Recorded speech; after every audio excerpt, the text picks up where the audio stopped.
too. So I'd love to hear, however you'd like to present it. I'd love to hear more about meditation. Yeah. And for me, in my opinion, you mentioned that you don't meditate, but you pray. There's so much crossover and there's so many similarities between prayer and meditation. But for me, I got introduced to meditation probably about like 5 or 6 years ago by an ex-girlfriend. And I tried it one time, and I think my experience was very similar to a lot of other people. I can't do this. My mind races too much. I'm thinking about what I need to buy at the grocery store. I'm thinking about this thing that happened yesterday. And I wasn't present within the meditative experience because I didn't really understand what meditation was. I thought it was just sitting there and your mind going blank. Well, meditation is really about allowing yourself to control where your awareness is, right? So are you placing your awareness on the past? Are you placing your awareness on the future? Or are you placing your awareness on your breath? Are you placing your awareness within the things in your life that you're appreciative of? Are you placing your awareness on how you're going to be a better person than you were yesterday, right? So it's all about your awareness. And after my initial introduction into meditation, started dating a new girl, and she recommended an app called Headspace. And Headspace at the point in time, this is maybe like 2016, I want to say, Headspace had 10 free guided meditations. And over the course of a month, I did these 10 guided meditations. And I felt incredible every single time after I did the meditations. And I always wondered, like, how does this work? I feel more appreciative. I feel more introspective. I feel more connected to other people. I feel my ego starting to dissipate to a large degree. And for me personally, my ego in my younger years was something that really hampered me and really fed a lot of insecurities that I had. Same here. Yeah, and I think that happens to a lot of us men, and especially a lot of us athletes. We're so ego-driven, and our ego doesn't serve us. Our ego is very I-focused, and once you get away from that, you see how connected we all truly are. So, like I said, it was doing the meditations through Headspace, and after the Headspace experience, I started to do it probably about 3 or 4 times a week. And I remember I had a phone call with a guy who was really heavy into meditation. He lived in New York at the time. And we're talking about meditation. And he goes, how often do you meditate? I said, I probably meditate 2 or 3 times a week. He goes, how do you feel? I was like, I feel great, feel amazing. It makes such a difference within my day. He goes, cool. He's like, so you feel great afterwards. Why don't you do it more often? And like many other people, I had excuses, right? I don't have enough time. I wake up at 5 something in the morning for work. I have a very busy social life. I have dinners, I have the gym, I have this, that, the other thing. He goes, yeah, I mean, I get it. He's like, life is pretty busy. You have a lot of stuff going on. I get it. He's like, but let me ask you, how often do you brush your teeth? 2 times a day. How often do you shower? Well, once, 2 times a day. Okay, so what you're telling me is that your appearance is very important to you. Your hygiene is important to you. Is your mental health and your emotional health not important to you? Wow, what a great way to deliver that. And he wasn't, it was beautiful because it didn't come from a place of judgment. It didn't come from a place of, you need to do this, that, the other thing. It was just, hey, I'm going to share this. I'm going to ask you questions so you have the epiphany on your own. And that was a moment where I said, you know what? And again, getting back to how am I going to show up for myself every single day? And we've all experienced for the past year plus, with COVID and everything being shut down, a lot of people's mental and emotional health has been so shaky, right? And for me, meditation has been that thing to ground me. And it's made such a difference. And once I started to do it every single day, I was like, man, I feel limitless. I feel infinite. I feel like a king. I feel like I can do anything. And awesome. I start to dig into the science of it. It was like, oh my gosh, this thing that I, for so long, looked at as something that was like a spiritual hippie experience. It's really rooted in neuroscience. It's rooted in cellular biology. It's rooted in epigenetics. It's rooted in psychoneuroimmunology. It's rooted in all these different branches of science. And once I started to look at the science, it was like, oh my gosh, now we're aligning the science with the spiritual aspect of it. And from there, I was like, man, this has made such a significant difference in my life. I want to be able to share this with other people. So I took a course and became a certified meditation instructor. So for now, when people are interested in meditation and want to learn about it, I just offer it as a service for free because That's so great. it's because there's literally nothing you need to meditate. All you need is yourself. It's actually recommended not to bring anything else into the experience. You bring yourself into a quiet space, and you'll get the solution. You'll find whatever inner peace that you're looking for, as long as you follow some key principles.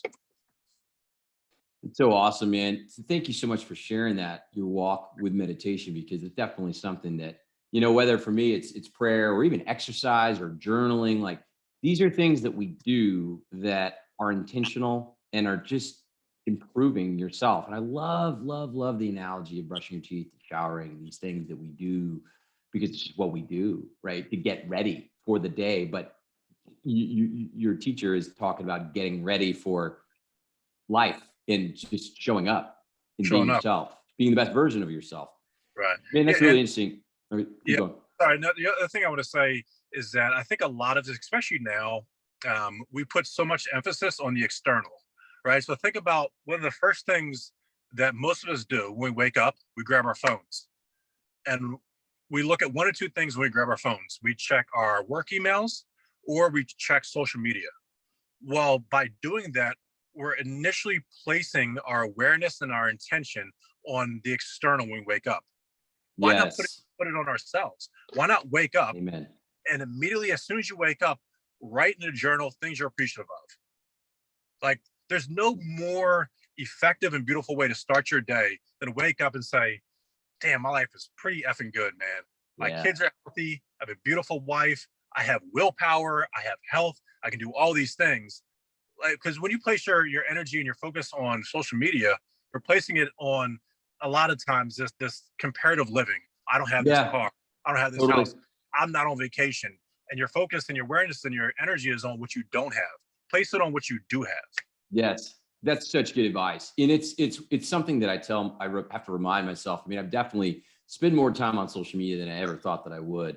Part of that though is in my just mission to serve others, because I'm trying to help people and I'm trying to connect with people. I'm, as Gladwell said, I'm a connector, right? I can't hide from that. You mentioned that, how connected that we all truly are. I wrote that down, like in terms of when you started figuring that out when you meditate. And then the other piece is the neuroscience angle of what it's rooted in, what meditation is rooted in. And what portfolio do we both work under with Brett Wall? It's CSD. It's part of the neurosciences portfolio. So you tapped into something that's related to your own physiological and just how you're wired, that just so happens to be a space that your surgeon customers trained in. Like, how cool is that? Right. Like, you ever thought about that connection? Yeah, and you mentioned the neuroscience of it. So I'll keep it on a very elementary level, because the elementary level is what I understand. Yeah, same here, brother. Science and meditation. But this is relevant because, like I mentioned, a lot of times when we wake up, we place our awareness and our energy on the external. Well, when we're sleeping, our brainwave activity is in a delta state, right? And if we started to daydream a little bit, it would be an alpha. If we're having a conversation like we're having right now, we're in beta. Well, when you're in a meditative state, or even if you're under hypnosis, you're in a theta state. Okay, so the way it goes, and I kind of jumped out of order right there, but it goes from right now, we're in beta. You go for a walk in the park, you're daydreaming, you're in alpha. You sit down to meditate, slow your brainwave activity down even further, you're in theta, a more suggestible state. If you slowed it down even more, you'd be in a deep, deep sleep. Okay, so the ideal space you want to be in when you're meditating or you're under hypnosis is you want to be in a theta state. So think about when you're waking up out of delta, you're slowly ramping up and getting into theta, into alpha, into beta. Well, if you're in theta, as soon as you wake up, you want to, again, place your energy on the external nonsense or on the internal, right? So again, once you understand that, okay, I'm going to slow my brainwave activity down, I'm going to control my breath, I'm going to place my awareness on my breath, all of a sudden, you are basically the narrator of what's getting into your head during a theta state. I don't know if that makes sense. It makes perfect sense. I've got you on mute because, of course, right during our podcast, we're having a little plumbing work done. Some timing. So hopefully it doesn't ruin too much, but I'm going to ask this question. Can you expand on your service, that what you're doing in the community? Because I think that there's a correlation with the meditation piece. And I've just been so impressed and so proud to know you based on the Los Angeles Circle of Giving. Can you talk about that? And just, I would love to spread more awareness about what you're doing, Greg, because that's really, really cool. Yeah, no, I appreciate it. And so I've been very fortunate in my life. I mean, beyond my wildest dreams. One of my sergeants, he has a quote where he says, life is pretty amazing when your reality exceeds your wildest dreams. Like that's some pretty heavy stuff, right? So I've been fortunate in my life to have amazing basketball coaches in grammar school and high school and in college. And one coach in particular in high school, Jim Reichwein in Philadelphia, the guy's my hero. He literally is Superman, looks like Clark Kent, played in the NFL for a little while, Really? vice president at IBM for a while, just an overall beautiful human being.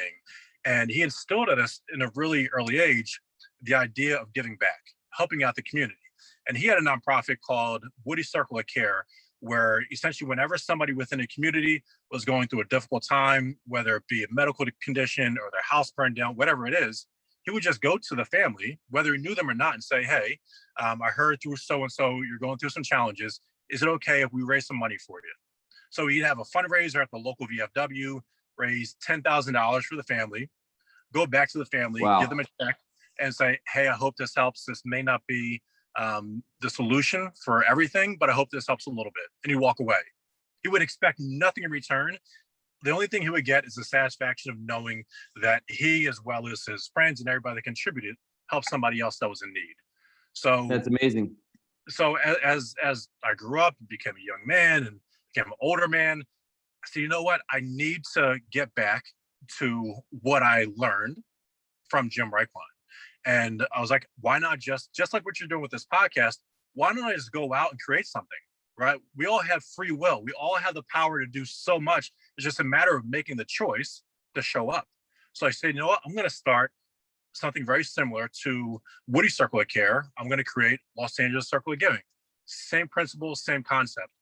Whenever somebody, individual or family within the community is going through something, going through a challenging experience within life, they lose their job, house burns down, COVID, right? We go to the family, go to the individual, say, hey, we understand you're going through some challenges. Is it okay if we raise some money for you? What is it that you need? So basically, do you find them? I'm sorry to interrupt. Do you find them? Do they find you? A little bit of both? Well, like, how does that work? It's a little bit of both. So a lot of times what will happen is I'll put out some feelers within the community and through some nonprofit organizations that I work with, some mentoring companies I work with.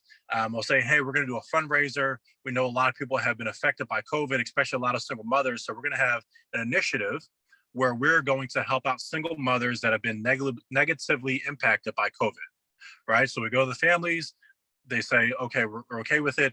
And we start a social media campaign and say, this is a family, this is a story, this is how we can help out. We're going to help out by paying their rent for the month. We're going to help out by getting them $1,000 in gift cards to the grocery store. And what I try and do is try and keep it as transparent as possible. Because when I look at the landscape of the world, there's less and less trust with what's going on, right? So I believe, and maybe this is just the optimistic person in me, but I believe people are inherently good. People inherently want to help other people, but people have a difficult time trusting these platforms that say that they're going to help, right? So what I try and do with Los Angeles Circle of Giving is I document, and you can see on the website, dollar for dollar, exactly who donated and how much we got total that was donated. And then to take it a step further, we will actually on the website show the receipts for how the money's spent. So you see that 1-to-1 ratio. So there's no funds being allocated towards website fees or salaries or anything like that. Now, granted, for larger nonprofit organizations, I completely get that. In order to run a St. Jude's, you need to pay salary to people because that's such a big enterprise. But for me, I said, why? I don't need to pay myself a salary. I'm not doing this to make money. I want to be able to help people out. So you can see the receipts on our website, exactly where the money's going. And instead of just giving a blank check to somebody, we try and find out what their needs are, again, so the donors can feel confident and comfortable that, oh my gosh, I'm helping somebody with a down payment for a car. I'm helping somebody with a bus pass or food. Awesome. I'm helping somebody with the basic necessities of life Yes. that a lot of us that are very fortunate take for granted. It's so great, man. Sorry, this noise is in the background. I'm just going to power through, but I love, thank you so much for what you're doing for the community, but also for you're such an inspiring leader, to me and to anyone else that knows you. And so let's talk a little bit about work now, because, we worked together at Nuva. You were in Cali, I was in Texas. You're still in Cali, I'm still in Texas. I don't know, maybe one day you'll move to Austin like other Californians. What's up, Joe Rogan?